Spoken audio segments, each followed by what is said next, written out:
दोस्तों नमस्कार।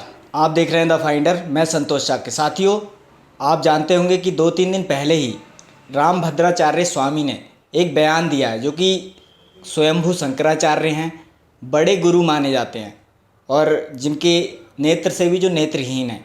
उन्होंने एक बयान दिया है कि भारत जो है, बुद्ध ने जो भारत को नपुंसक बना दिया, बुद्ध के कारण भारत नपुंसक हुआ और हैप्पीनेस इंडेक्स में अर्थात प्रसन्नता की सूची में नीचे चला गया। तो साथियों, इसी विषय पर बात करने के लिए हमारे साथ सुरेंद्र सोनकर जी हैं, जो लेखक हैं, विचारक हैं।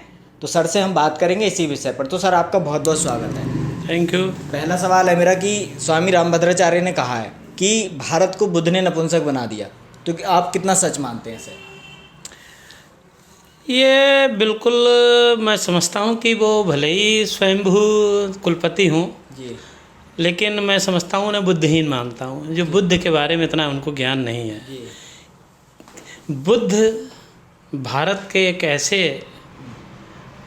आध्यात्मिक गुरु जी, और भारत को एक विशेष दर्जा जो पूरी दुनिया में पहचान हुई, तो वो केवल तथागत गौतम बुद्ध की वजह से हुई। जी, भारत को विश्व गुरु की श्रेणी में, अगर जो आज की सरकार से लेके तथाकथित पहले भी गुरुओं, संतों, महापुरुषों ने जो कहा है कि भारत विश्व गुरु कभी था और विश्व गुरु बनेगा, तो जो वो प्रक्रिया है, तो वो विश्व गुरु बनने की मतलब उस समय सोच से लेके और अब तक है, वो उसमें उसके अंतर में केवल बुद्ध ही है, तथागत गौतम बुद्ध। वो चैतन्य की एक तरीके से क्रिया है, जब आदमी की जहाँ पर सोच, जैसे उन्होंने कहा कि नपुंसक बना दिया, उनकी सोच नहीं थी। और मैं जो समझता हूँ कि गौतम बुद्ध ने जो सोच दी दुनिया को और दर्शन को और व्यक्ति को, कि लोगों में जो धार्मिकता थी भारत के अंदर लोगों में, और जो आज के जिस तरीके से उन्होंने रामभद्राचार्य जी ने किया है, वो शास्त्रों के हिसाब से जोड़ना चाहते हैं, जबकि गौतम बुद्ध ने उस चीज़ से हटा दिया। उन्होंने कहा कि उन चीज़ों को जो कि शास्त्रों में या पुस्तकों में या किसी महापुरुष ने, किसी बड़े व्यक्ति ने क्या कहा है, उसको उन्होंने नकारा। उन्होंने अपनी बुद्धि की या विवेक की शरण में जाने को इसीलिए कहा कि जो चीज़ सच लगती हो, वहाँ जो चीज़ सच लगती हो अपने चक्षु, अपने बुद्धि से समझो, तब उसको सत्य मानो। ये गौतम बुद्ध की देन है। तो रामभद्राचार्य जो कह रहे हैं कि बुद्ध ने भारत को नपुंसक बना दिया, उनसे आप क्या कहना चाहेंगे?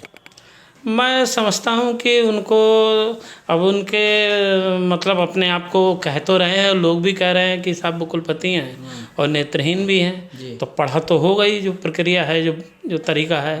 तो मैं समझता हूँ उनको तथागत गौतम बुद्ध को पढ़ना चाहिए। सबसे बड़ी बात, वो शायद जातिगत जो तथकथित कहा जाता है कि वो शायद ब्राह्मण है, इसलिए उनको ऐसा लगता है, क्योंकि जबकि गौतम बुद्ध के जो शिष्य हुए हैं वो शुरुआत ब्राह्मणों से ही है। मैं समझता हूँ उन्हीं लोगों को पढ़ लेना चाहिए। पंजाब यूनिवर्सिटी के प्रोफेसर है डॉक्टर सुरेंद्र अज्ञात, उनको पढ़ लेना चाहिए।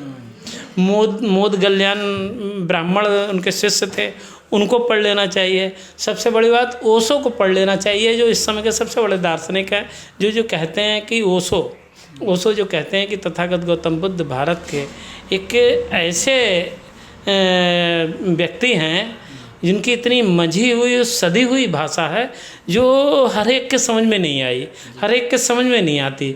तो मैं ओशो की नज़रों से ये कहना चाहता हूँ, उनके वक्तव्य के माध्यम से, कि जो रामभद्राचार्य हैं, इनके समझ से बाहर है ओशो, उनको बुद्ध को समझ लेना। तो ये कह रहे हैं कि बुद्ध जो है भारत को अध्यात्म से दूर ले गए, तो इसमें कितनी सच्चाई देख रहे हैं आप? ये तो महाझूठ है। अध्यात्म को जो विश्व स्तर पर जो दिया है, जो मार्ग दिया, जो गौतम बुद्ध ने दिया, ये किस तरीके का अध्यात्म पर दिया किसने? ये कथा कहानियाँ जो वेद शास्त्रों या पुराणों में या उनमें भरी हुई हैं, उसमें कहाँ अध्यात्म है? अध्यात्म की दिशा तो जो शुरुआती दौर है महावीर और जो तथागत गौतम बुद्ध के समय से ही मानी जाती है। उन्होंने ही ये मार्ग दिखाया अध्यात्म के सबसे बड़े विश्व गुरु हैं तथागत गौतम बुद्ध हैं। तो ये बयान उन्होंने एक विश्वविद्यालय में बोलते समय दिया है।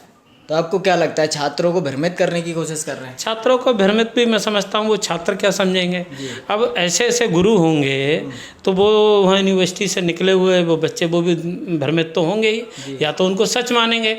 और जो छात्र आजकल के जो समझदार हैं, पढ़ते हैं, और जो कि हमारे देश के प्रधानमंत्री भी कहते हैं कि हमने देश को युद्ध नहीं बुद्ध दिए हैं, तो जो इस समय एक तरीके से भी भारत के बार बार दूसरी बार प्रधानमंत्री बने एक आइकॉन के रूप में लोग युवा देखते हैं, तो वो तो भ्रमित होंगे कि मोदी जी सही कह रहे हैं या ये रामभद्राचार्य तो कह रहे हैं कि रामभद्राचार्य कह रहे हैं कि मोदी जी समझ ही नहीं पाए बुद्ध को। उन्होंने पहले यही लाइन कही थी ना, उसके बाद वो लाइन कही थी। ये तो और बड़ा सवाल हो गया जी कि देश के प्रधानमंत्री पे उन्होंने सवाल खड़ा कर दिया। उन्होंने जबकि विदेश में ये बात कही मोदी जी ने कि हमारे देश में, मतलब उनका कहने का ये आशय था कि तथागत गौतम बुद्ध करुणाशील हैं, दयावान हैं, और दुनिया को मानवता का, करुणा का संदेश दिया। हमारे यहाँ मतलब लड़ाई या झगड़ा इस तरीके की भाषा को हम लोगों ने नकारा, लेकिन जब देश आन बान शान की बात आती है तो वो देश की अपनी अपनी स्थितियाँ होती हैं, वो रक्षा करते हैं। लेकिन हम युद्ध की प्रारंभिक स्थिति में नहीं होते, हम शुरुआत नहीं करते हैं। मोदी जी ने विदेश में इस बात को कही, तो ये तो बहुत बड़ा सवाल है कि हमारे देश के प्रधानमंत्री की बौद्धिकता पे सवाल खड़ा कर दिया। तो किसको सच माना जाए कि मोदी जी ने गलत कहा या कुलपति जी ने गलत कहा?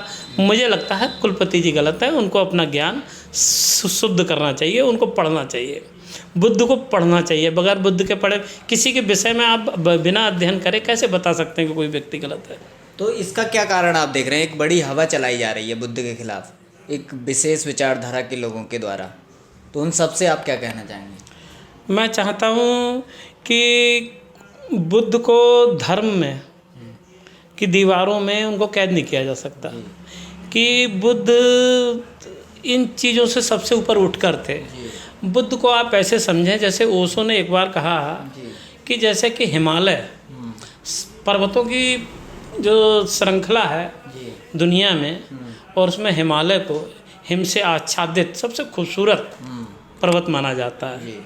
तो ओशो ने कहा है इसी प्रकार जितने संत, महापुरुष, महासंत लोग हुए हैं इस पूरे विश्व में, तो उनमें सबसे ज़्यादा अगर आभा मंडल कोई व्यक्ति है तो वो बुद्ध हैं। उन्होंने हिमालय पर्वत की तरह, जिस तरीके से हिमालय का कोई दूसरा पर्वत उस तरीके का पूरा विश्व में नहीं है, इसी तरीके से तथागत गौतम बुद्ध की तरह कोई व्यक्ति विश्व में पैदा नहीं हुआ।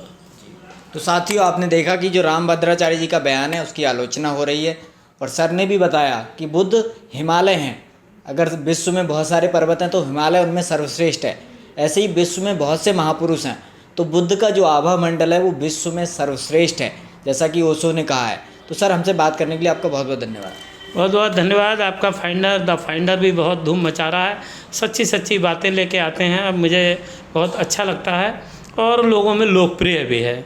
तो मैं चाहता हूँ इस तरीके की आप जो समाज में भ्रांतियाँ, जो अपने आप को उच्च कह के या श्रेष्ठ कह के देश में फैलाना चाहते हैं, उन लोगों को मैं समझता हूँ अच्छे लोगों से बातचीत करके उसका निराकरण कर लोगों में उसका समाधान देना चाहिए। ये आपका द फाइंडर बहुत अच्छा काम कर रहा है। बहुत बहुत धन्यवाद। जी धन्यवाद।